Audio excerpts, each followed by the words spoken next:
بسم اللہ الرحمن الرحیم ایاک نعبد و ایاک نستعین۔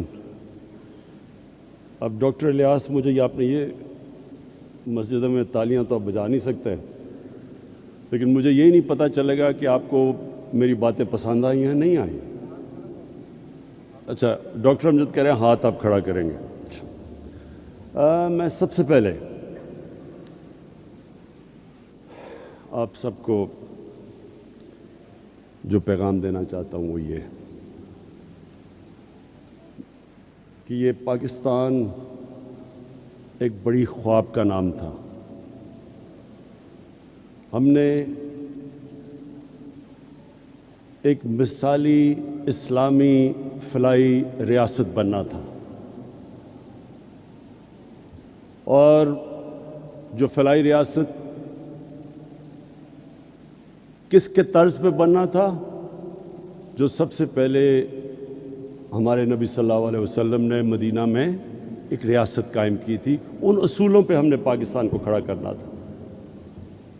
مجھے افسوس سے کہنا پڑتا ہے کہ وہ جو ہمارا قبلہ ہونا چاہیے تھا 1947 میں، ہم اس راستے پہ نہیں چلے۔ اور میرا یہ ایمان ہے کہ اگر آج پاکستان کو وہ عزت نہیں ملی دنیا میں، اگر پاکستان کا وہ مقام دنیا میں نہیں ہوا جو ہونا چاہیے تھا، اس کی وجہ یہ تھی کہ جس نظریے کے تحت پاکستان بنا تھا اس نظریے پہ ہم نہیں چلے۔ جو قوم اپنے نظریے سے ہٹتی ہے وہ کبھی کامیاب نہیں ہوتی۔ جو انسان اپنے نظریے سے ہٹتا ہے وہ بھٹک جاتا ہے، اور ہمارا نظریہ مدینہ کی ریاست کا نظریہ تھا۔ اس میں دو سب سے اہم چیزیں تھیں، ایک انسانیت، فلاحی ریاست جدھر ریاست نے اپنے کمزور طبقے کی ذمہ داری لینی تھی، جس کو انگریزی میں ویلفیئر اسٹیٹ کہتے ہیں، اور دوسرا جو نبی صلی اللہ علیہ وسلم کا حکم تھا کہ جو قوم طاقتور چور کو چھوڑ دیتی ہے اور کمزور چور کو جیل میں ڈالتی ہے وہ تباہ ہو جاتی ہے، یعنی جس قوم میں انصاف نہیں ہوتا وہ تباہ ہو جاتی ہے۔ اور انہوں نے پھر کہا کہ میری بیٹی بھی اگر چوری کرے گی تو اس کو بھی سزا ملے گی، یعنی کوئی قانون سے اوپر نہیں ہے۔ یہ دو سب سے بڑے اصول تھے جو بنیاد بنے مدینہ کی ریاست میں۔ اور بھی تھے، میریٹوکریسی تھی، خواتین کو پہلی دفعہ جائیداد میں حق دیا گیا، غلاموں کو انسانوں کی طرح حکم دیا رکھنے کا، کوئی کسی کے اندر، سب انسان حضرت آدم کی اولاد بتایا گیا کہ کوئی بھی رنگ ہو آپ کا، اس پہ کوئی انسانوں کے اندر فرق نہیں ہے۔ اور پھر رحمت للعالمین نے انسانوں کو اکٹھا کیا، انسانیت کا پیغام دیا کہ سب انسانوں کو تقسیم نہیں کیا، اور وہ ریاست اس کے اوپر کئی صدیوں تک مسلمانوں نے دنیا کی امامت کی۔ آج مجھے افسوس سے کہنا پڑتا ہے کہ جن اصولوں پہ انہوں نے مدینہ کی ریاست کھڑی کی تھی، آپ کو وہ اصول وہ لوگ جو مسلمان نہیں ہیں ان ریاستوں میں نظر آتے ہیں۔ میں ساری دنیا گیا ہوں، میں آپ کو یقین دلاتا ہوں کہ سوئٹزرلینڈ، نیوزی لینڈ، اسکینڈینیویا، ان ملکوں میں آپ چلے جائیں آپ کو زیادہ اسلام نظر آئے گا، وہ قریب ہیں ان کے مدینہ کی ریاست کے اصولوں پہ۔ وہاں انصاف بھی ہے، وہاں انسانیت ہے، وہاں فلاحی ریاست ہے، وہاں میریٹوکریسی ہے، وہاں خواتین کو حقوق ملے ہوئے ہیں، انسانوں میں فرق نہیں کرتے۔ اور مسلمان دنیا میں بڑے کم، 50 سے زیادہ مسلمان ملک ہیں، بڑے کم مسلمان ملکوں میں آپ کو وہ مدینہ کی ریاست کے اصول نظر آئیں گے۔ اسی لیے میں انشاءاللہ کل آغاز کر رہا ہوں رحمت للعالمین اتھارٹی کا، اور صرف میرا مقصد یہ ہے کہ اب ہمارے بچے کو سمجھ آئے کہ نبی صلی اللہ علیہ وسلم کا پیغام کیا تھا، سیرت نبی کیا تھی، سب کو پتہ چل جائے۔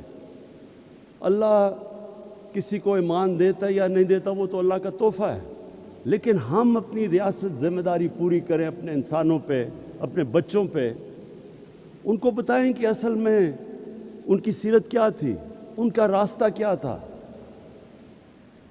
تو آج جو ہم یہاں جمع ہوئے ہیں اس کا مقصد ایک ہے کہ ہم اس فلاحی ریاست کے راستے پہ چلے جائیں، اور اس کے لیے میں سب سے پہلے تو آج اپنی قوم کا شکریہ ادا کرتا ہوں، اور FBR کا بھی، کہ انہوں نے پہلی دفعہ پاکستان میں اتنا زیادہ ہم نے ٹیکس اکٹھا کیا، ہم نے ریکارڈ ٹیکس اکٹھا کیا پاکستان میں، اور اس کی وجہ سے میں نے پرسوں، جبکہ دنیا میں قیمتیں اوپر جا رہی ہیں، تیل کی، بجلی کی، 5 روپے یونٹ بجلی کی قیمت کم کر دی ہے، اور 10 روپے لیٹر تیل اور ڈیزل کی قیمت کم کر دی ہے، کیونکہ ہمارے پاس پیسہ زیادہ آیا ہے۔ تو میں اپنی قوم کو کہتا ہوں کہ آپ جتنا زیادہ ٹیکس دیں گے وہ سارا ٹیکس میں لگاؤں گا اپنے نیچے لوگوں کو اوپر اٹھانے کے لیے، لوگوں کے بوجھ کم کرنے کے لیے، مہنگائی کم کرنے کے لیے۔ یہ میں آپ سے میرا وعدہ ہے، وہ کہیں اور پیسہ نہیں جائے گا، وہ صرف آپ کے اوپر لگے گا، جس طرح ہمارا ٹیکس بڑھتا جائے گا۔ اب یہ میں آج کامیاب پاکستان کا پروگرام ہے، ہم نے 45 لاکھ خاندانوں کو اس پروگرام میں لے کے آئے ہیں۔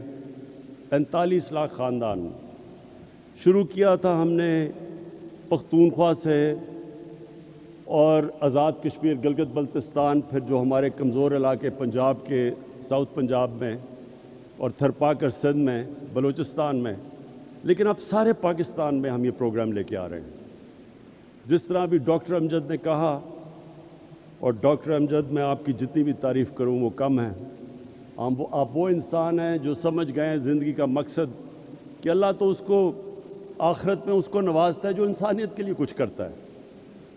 تو آپ نے جو بھی بتایا کہ اس کا مقصد کیا ہے، ہمارے جو 45 لاکھ خاندان ہیں جو سب سے نیچے ہیں، ایک گھر میں اگر شہر میں ہے تو 5 لاکھ روپیہ سود کے بغیر قرضہ اپنا کاروبار شروع کرنے کے لیے، اگر دیہات میں ہے تو 3.5 لاکھ سود کے بغیر قرضہ کسان اپنی زمین پہ لگائے، اور 20 لاکھ سود کے بغیر قرضہ اپنا گھر بنانے کے لیے۔ اور پھر اسی خاندان میں اگر ٹیکنیکل ایجوکیشن، ایک فرد کو ٹیکنیکل ایجوکیشن دے تاکہ وہ ہنر سیکھے اور اپنے لیے کما سکے گھر پہ۔ اور اب تو IT ایک ایسا شعبہ ہے، انفارمیشن ٹیکنالوجی، کہ آپ 6 مہینے 12 مہینے میں ایک بچے کو ٹرین کر سکتے ہیں، وہ IT سیکھ سکتا ہے، پروفیشنل پیسے کما سکتا ہے۔ اور اب تک ہم جتنا پیسہ دے چکے ہیں، میرے خیال میں 2.5 ارب ہے۔ ہم جو آگے دینے جا رہے ہیں پیسہ دونوں اگلے سال تک، وہ 1000 ارب ہے۔ 1000 ارب روپے کے قرضے دیں گے یہی 45 لاکھ خاندانوں کو، اور پھر اس کو بڑھاتے جائیں گے۔ مقصد یہ ہے کہ لوگ خود اپنے پیر پہ کھڑے ہوں، ہنر سیکھیں، کاروبار کریں۔ حکومت کے پاس تو کبھی بھی اتنا پیسہ نہیں آئے گا کہ نوکریاں سب کو دے دے۔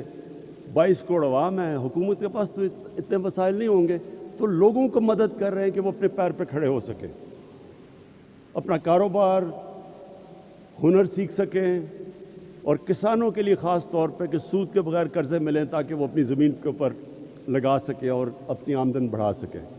اور پھر سب سے بڑی بات، گھر۔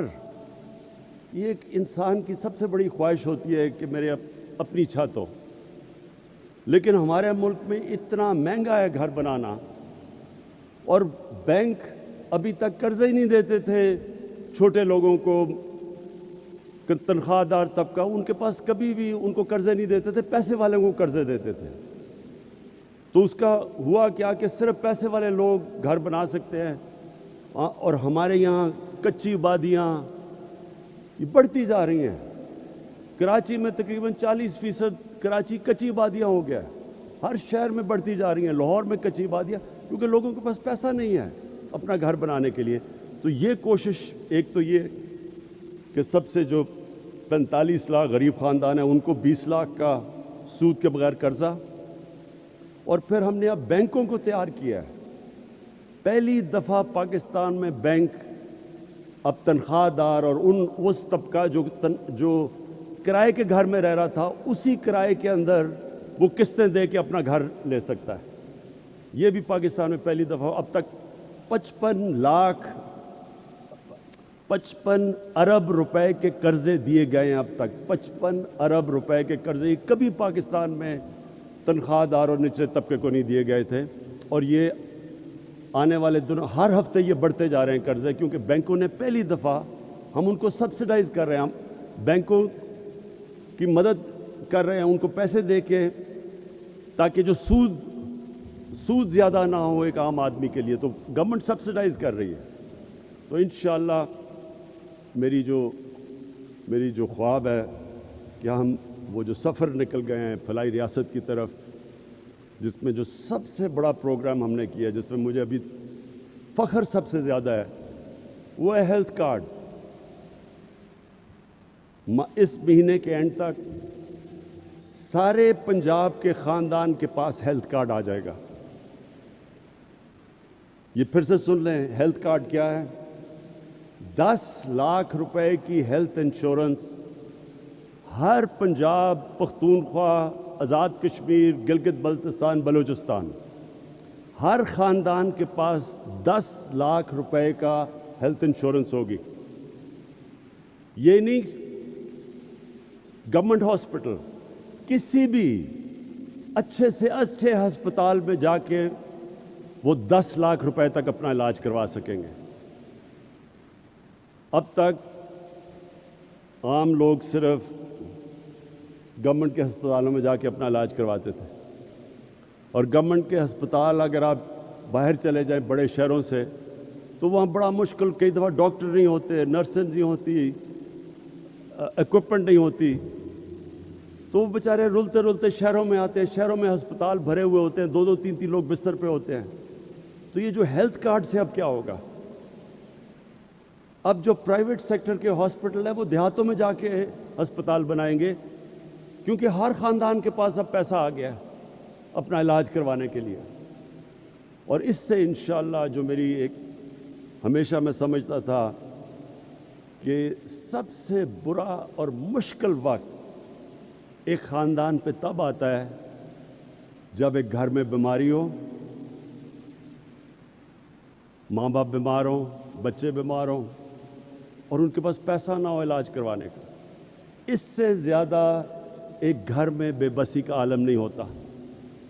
تو یہ مجھے جو سب سے بڑی خوشی، اگر مجھے پوچھیں کہ 3.5 سال میں آپ کو کس چیز میں سب سے زیادہ خوشی ملی ہے، وہ اس میں ملی ہے کہ انشاءاللہ اس مہینے کے اینڈ تک سارے پاکستان کے خاندانوں کے پاس 10 لاکھ روپے کا ہیلتھ انشورنس آ جائے گی، کسی بھی ہسپتال میں جا کے اپنا علاج کروا سکتے ہیں۔ میں آخر میں سارے جتنے بھی لوگوں نے مل کے یہ کامیاب پاکستان میں، جتنے بھی اداروں نے، اخوت، NRSP، سب نے جنہوں نے مل کے یہاں تک یہ ممکن کیا ہے، میں آپ سب کو خراج تحسین پیش کرتا ہوں۔ اور یہ جو ہم نے شروع کیا ہے، یہ راستہ، یہ وہ خواب ہے جو علامہ اقبال نے سوچا تھا جب انہوں نے پاکستان کا تصور کیا تھا۔ یہ اس راستے پہ انشاءاللہ ہم نکل گئے ہیں جو میں سمجھتا ہوں کہ پاکستان کی عظمت کا راستہ ہے۔ پاکستان پائندہ باد۔